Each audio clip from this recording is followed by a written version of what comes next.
व्यग्र हो रही हैं। अब आप भी कैलाश चलकर देवी पार्वती की व्यग्रता को शांत करें। आपकी इच्छा पूर्ण होगी।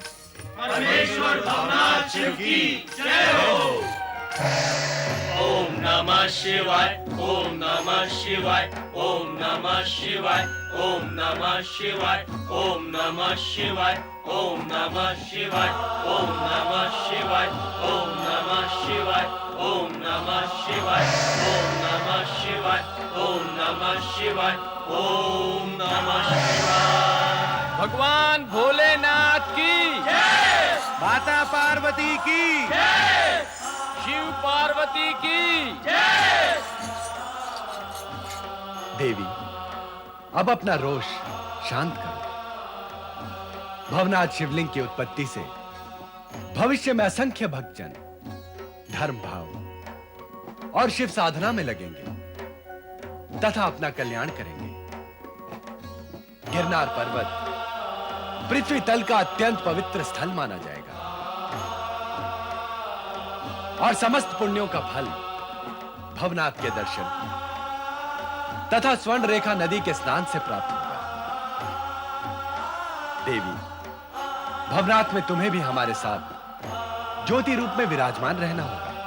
हाँ देवी पार्वती, आपका भवनाथ में विराजना भक्तों के लिए हर्षपूर्ण होगा। भक्तगण, आप दोनों के दर्शनों से धन्य हो जाएंगे। मैं आप सभी की इच्छा का सम्मान करते हुए भवनाथ में भगवान शिव के साथ सदा सदा के लिए विराजमान रहूंगी। भगवान शिव और माता पार्वती की जय, भगवान शिव और माता पार्वती की जय। तो ऋषिगण एवं भक्तगण, इस सत्य को आप जान लें कि जो भी प्राणी रेवताचल गिरनार क्षेत्र की यात्रा करके भवनाथ महादेव के दर्शन एवं पूजन करता है, उसके समस्त पापों का नाश हो जाता है एवं भवनाथ की कृपा से वो भवबंधन से मुक्त भी हो जाता है।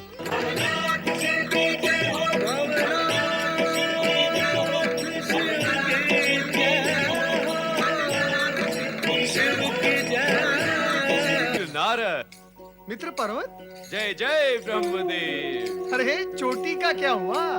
तुम ही बताओ मित्र, अधिक समय तक चोटी पर कौन रह सकता है? नारायण नारायण, जिसका उद्देश्य पवित्र हो वो चोटी पर अवश्य रह सकता है, किंतु मैं तुम्हारे चोटी की बात कर रहा हूँ। पृथ्वीवासियों से मैंने बात सुनी थी कि चलते चलते एड़ियां घिस जाती है, किंतु मैंने ये कभी नहीं सुना और देखा कि आकाश गमन करते करते चोटी भी घिस जाती है। ऐसा तो कुछ नहीं है मित्र। तो फिर कैसा है मित्र? जैसा है वैसा बताओ। तुम तो जानते हो मित्र क्या? कि मैंने तुम्हारा ही रूप, भेष, मुद्रा व आचरण का अनुसरण करके तुम्हारी ही भांति त्रिदेव का कृपा पात्र बनने का प्रयत्न किया और नहीं बन सका। मुझे लगा कि मेरी लंबी चोटी मुझे तुमसे भिन्न करके ब्रह्मदेव से दूर किए हुए है, इसलिए मैंने चोटी का केंद्रीयकरण कर लिया। अति का केंद्रीयकरण तो जगत के हित में होता है मित्र पर्वत। अच्छा किया तुमने। लगता है अब तुम्हें परमपिता ब्रह्मा जी के दर्शन शीघ्र ही हो जाएंगे। मित्र नारद, तुम तो इस सत्य को भली भांति जानते हो कि मैं परमपिता ब्रह्मा जी के दर्शन को न जाने कब से उत्कंठित, उत्सुक और व्याकुल हूं। देवगुरु बृहस्पति ने भविष्यवाणी की थी कि आज तुमसे भेंट अवश्य होगी और तुम मुझे ब्रह्मलोक ले जाओगे। किंतु तुम परमपिता ब्रह्मा जी के दर्शन के लिए इतने व्याकुल क्यों हो? इसलिए कि मुझे वहां का कार्य सौंपा गया है। कार्य? कैसा कार्य? देवराज इंद्र ने देवगुरु बृहस्पति से पूछा कि बहुत समय से किसी असुर ने स्वर्ग पर आक्रमण नहीं किया है, क्या यह स्थिति ऐसी ही बनी रहेगी? तब देवगुरु ने कहा कि इस विषय में पूर्ण सत्य तो ब्रह्मा जी ही बता सकते हैं। अतः देवगुरु ने इस कार्य का दायित्व मुझे सौंपा है।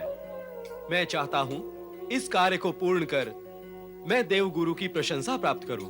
अवश्य करो, किंतु इतना पुनः स्मरण कर लो कि परमपिता ब्रह्मा जी ने तुम्हें ब्रह्मलोक में प्रवेश ना करने का आदेश दिया था। परंतु पहले, आज तो स्थिति भिन्न है। नारायण नारायण, स्थिति के विषय में मैं विशेष नहीं जानता, किंतु गुरु बृहस्पति के आदेश और इच्छा को सर्वोपरि मानकर मैं ये अपना परम कर्तव्य समझता हूं कि मैं तुम्हें ब्रह्मलोक तक पहुंचाने का प्रयास करूं। आओ मेरे साथ।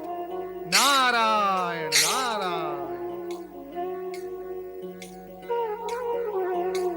मित्र पर्वत, अब तुम मेरे साथ ब्रह्मलोक में प्रवेश करने का प्रयास करो। यदि परमपिता ब्रह्मा जी की इच्छा और आदेश नहीं हुआ तो तुम यहीं ठहर जाओ, मैं भीतर प्रवेश कर जाऊंगा। और यदि ऐसा भी नहीं हुआ, समझ गया मित्र, सारी स्थिति समझ गया। मुझे तो विश्वास है कि इस बार ब्रह्मदेव मुझे रोकेंगे नहीं। फिर भी तुम मेरा हाथ थामकर मुझे भीतर ले चलो। आओ।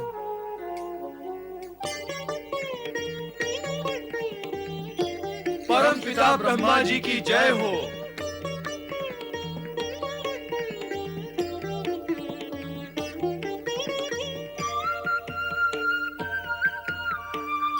अरे, किंतु माता सरस्वती गई कहां? इस प्रकार वे ब्रह्मलोक को एकाकी छोड़कर कहीं जाती तो नहीं? अब वे हैं ही नहीं तो उनकी चर्चा व्यर्थ है।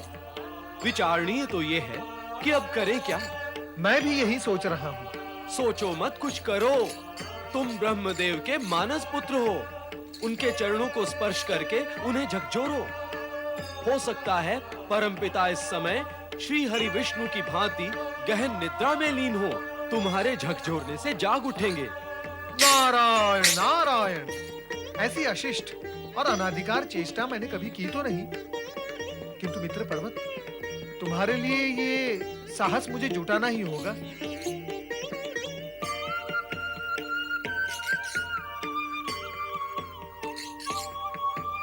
परमपिता, परमपिता,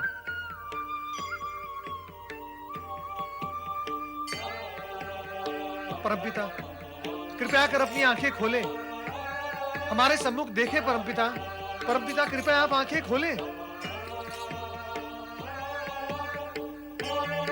परमपिता तो मूर्तिवत अचल हो गए हैं, और ऐसे में माता सरस्वती कहां गई? देवी पार्वती, कहाँ हैं आप? कहाँ हैं आप देवी पार्वती? प्रणाम स्वीकार करें शिव शंकर।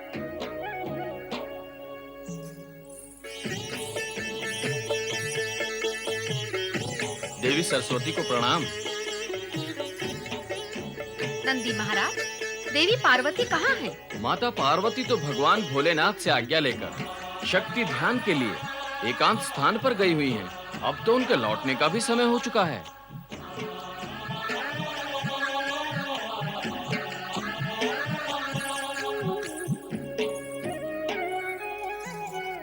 महादेव, ब्रह्मदेव अचानक अचल हो गए हैं। बार बार पुकारने और झकझोरने पर भी नहीं जागते। उनके इस तरह जड़बंध होने से सृष्टि निर्माण की सारी गतिविधियां थम गई हैं। मैं बहुत चिंतित हूँ, इसीलिए आपकी शरण में आई हूँ।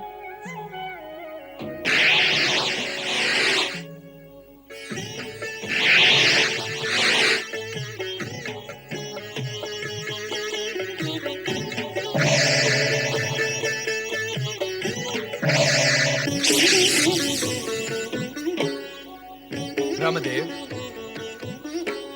ब्रह्मदेव, आंखें खोले ब्रह्मदेव। जागृत हो जाए ब्रह्मदेव। ब्रह्मदेव,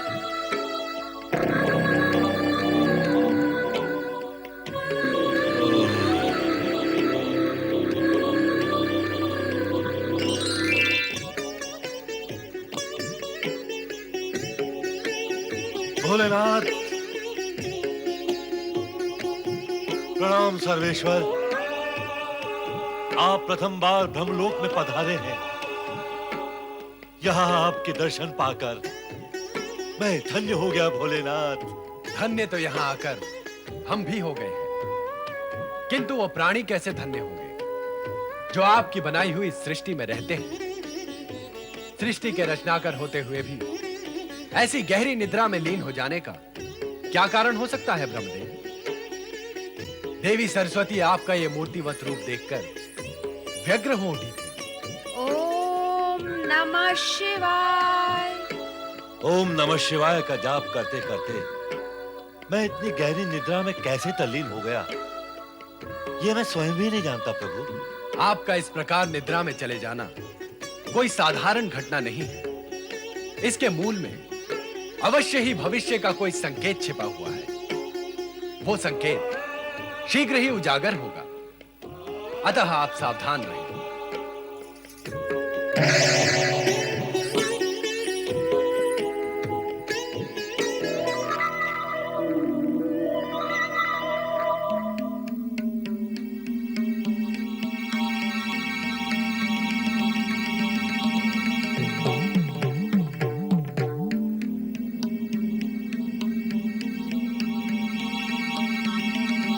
ये सिंदूरी मानव पुत्र कौन है ब्रह्मदेव, और कहां से आया है ये? देवी, मैं परमपिता ब्रह्मा जी के जुमाही से उत्पन्न सिंदूरी हूँ। मैं इनके पुत्र के समान हूँ। इन्हें देखते ही मेरे मन में अनेक प्रकार की महत्वाकांक्षाएं जागृत होने लगती हैं। कैसी महत्वाकांक्षाएं सिंदूरी मानव? आपका पुत्र होने के नाते मुझे त्रिलोक में सर्वोच्च शक्ति प्राप्त होनी चाहिए।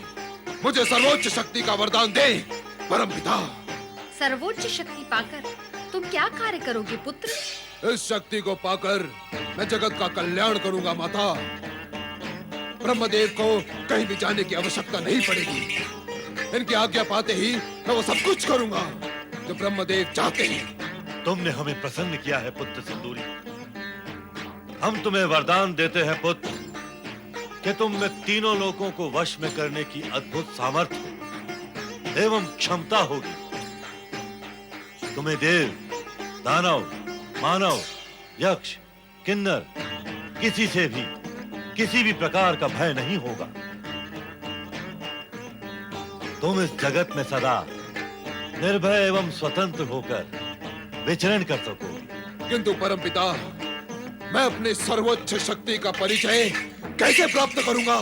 तुम जिस किसी को भी अपनी भुजाओं में जकड़ लोगे, उसके शरीर के सैकड़ों खंड हो जाएंगे। वो जीवित नहीं बचेगा। मैं आपका अद्भुत वरदान प्राप्त करके धन्य हो गया परमपिता।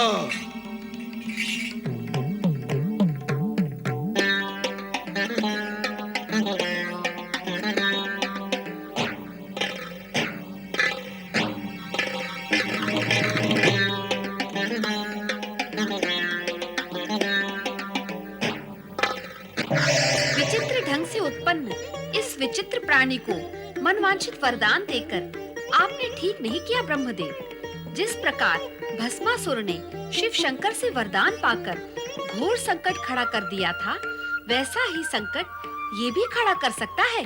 चिंता न करो देवी, कारण कि हमारा योग निद्रा से तंद्रा में लीन होना, शिव के दर्शन करते समय जमुहाई आना, फिर इससे सिंदूरी का उत्पन्न होना और अनायास ही हमारा वरदान देना, ये सब यही संकेत करते हैं कि होनी को टाला नहीं जा सकता। जो होना है वो होकर ही रहता है। इसलिए हमसे उत्पन्न सिंदूरी के लिए चिंता नहीं, शुभ कामना प्रकट करो। ये केवल आपका विचार है। इस विषय में अन्य देवगण क्या सोचते हैं, ये तो समय ही बताएगा।